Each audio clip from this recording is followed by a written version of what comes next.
Thank you very much. Life is not always here.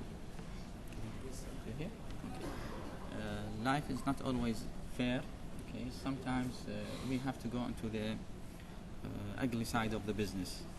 So I'll share about a few things about when we need to remove or exchange or modify or adjust these IOLs. Most of the time we can describe these as the first one as a divergent outcome, or a dysphotopsia, okay, or a dysfunction of the lens or its displacement.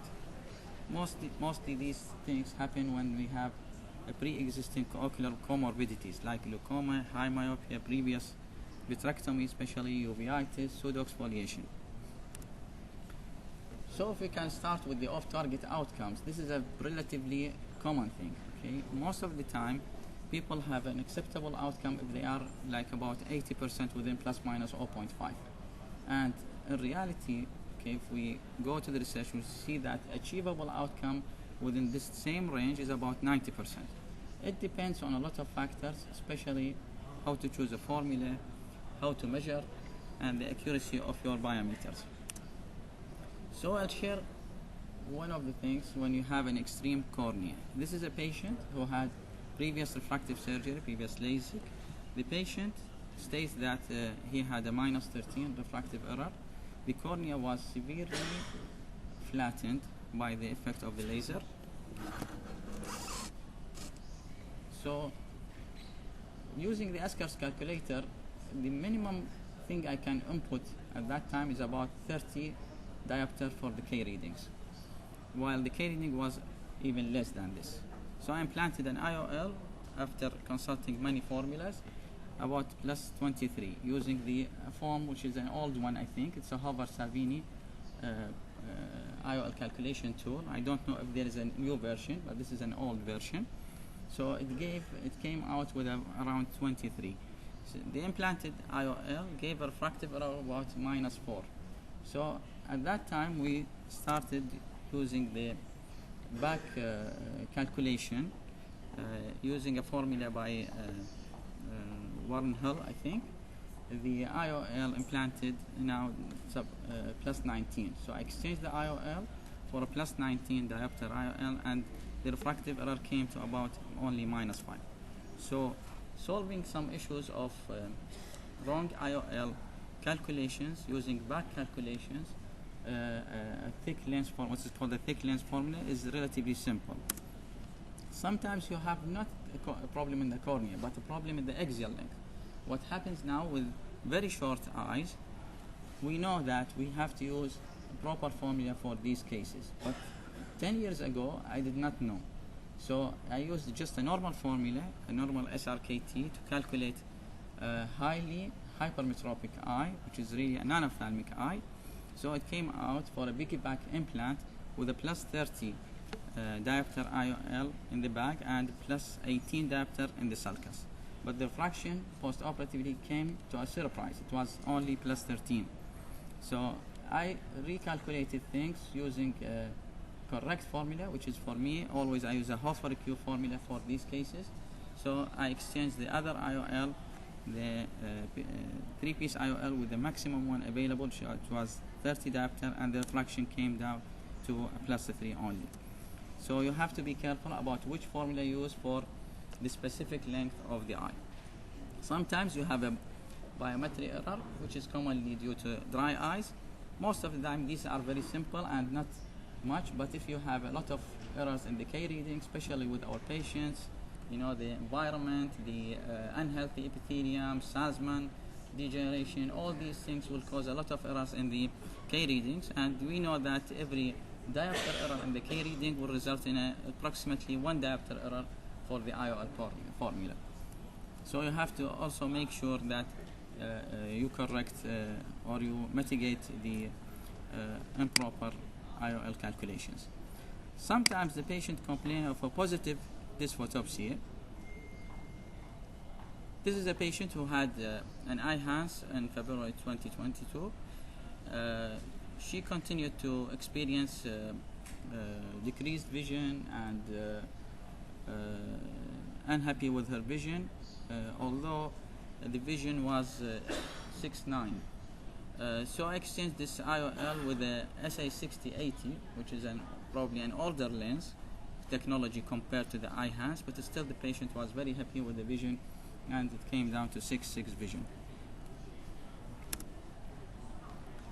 Sometimes with the trifocal IOLs, we get into a problem of contrast loss. Many patients do not appreciate this, but some of them, they appreciate the loss of contrast, so they have a blurry vision. Whatever you do for them, they will continue to complain of the blurry vision.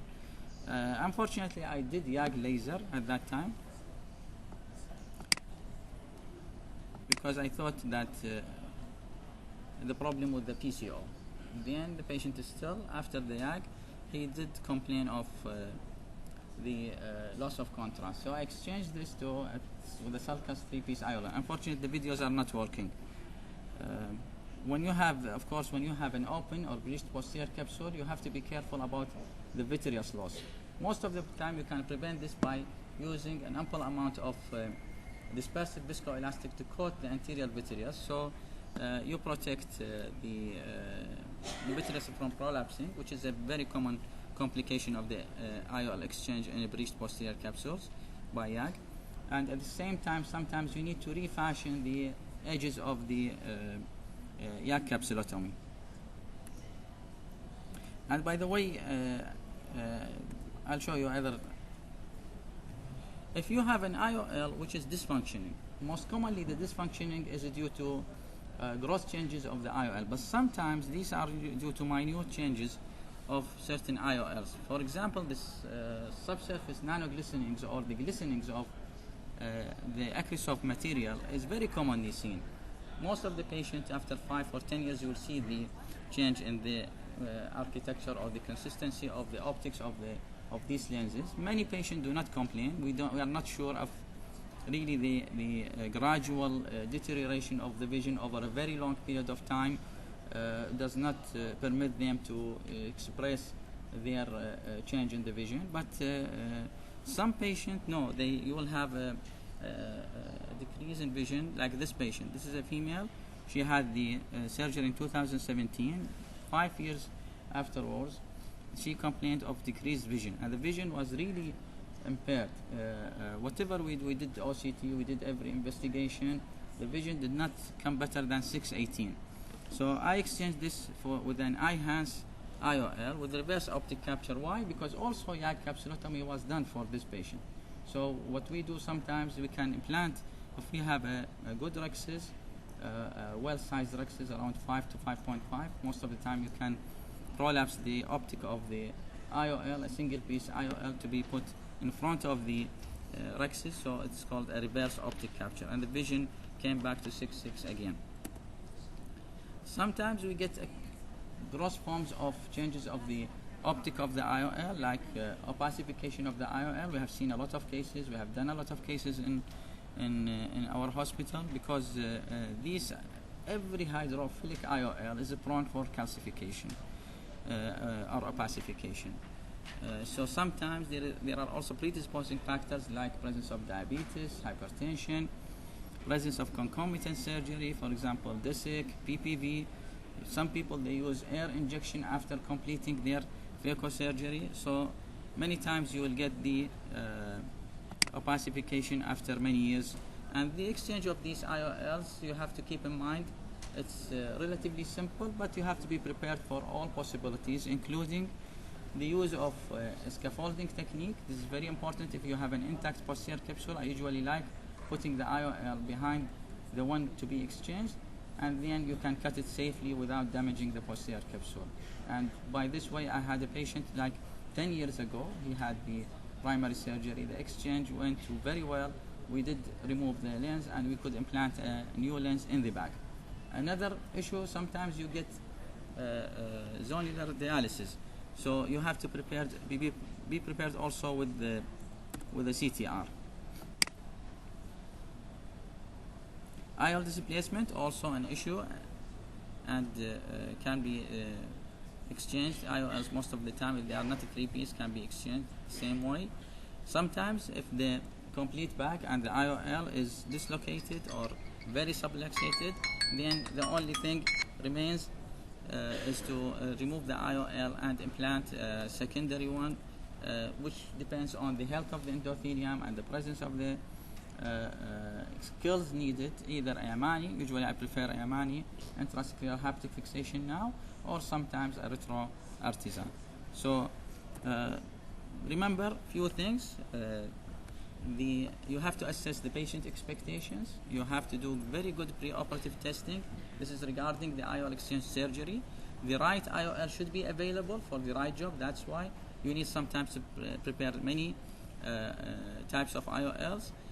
Timely intervention. Don't delay the patient too much in terms of removing the IOL and solving the issue of the patient. Be prepared always if you have a capsulotomy done. And of course, the main thing you have to verify that the IOL is the main offender in the complaint of the patient. Thank you very much.